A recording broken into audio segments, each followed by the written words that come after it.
Ui ơi ơi ui ơi ui ơi nhanh cái tay lên.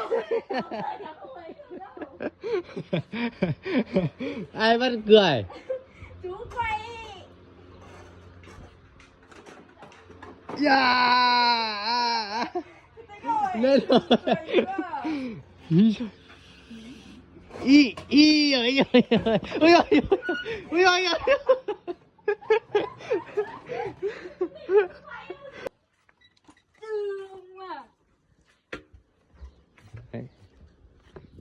học không học rồi thích đi cái sách số taxi đấy.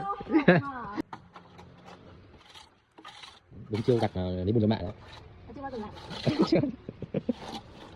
Đấy giờ làm quen có gì đâu mà. Từ nước vào trước đây em ạ, không gạt thì nó bị phẳng, không tí em xong em từ nước vào thì nó ấy mất.